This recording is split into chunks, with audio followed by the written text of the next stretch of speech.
Start. Sir, the Essential Commodities Act was passed 5 years ago, and when the minister yesterday came with an amending bill, we expected that he would give us a brief report on the working of this measure for the last few years.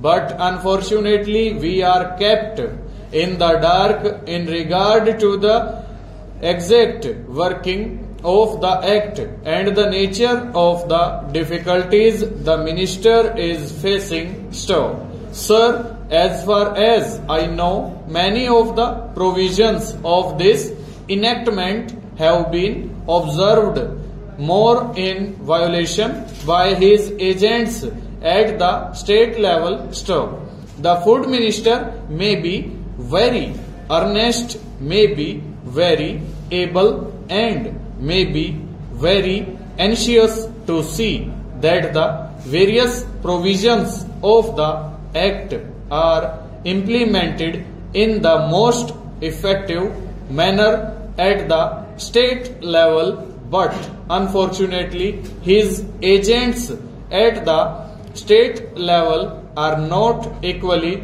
enthusiastic or equally anxious to observe the provisions of this enactment. The most important objectives of this enactment are to control the supply and distribution of commodities and to maintain a stable price level. In regard to both these aspects, I am afraid that the government has failed to realize the objectives in view. Some time past, when there was scarcity of food grains, attempts were made to make procurement from certain wholesale merchants and from rice mills.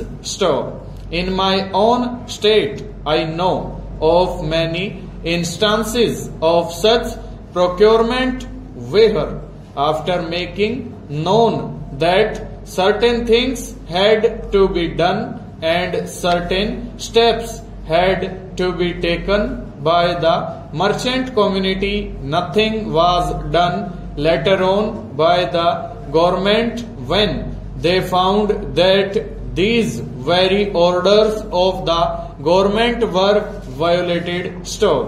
As a result of the violations, there was a consequent rise in the prices of food grains.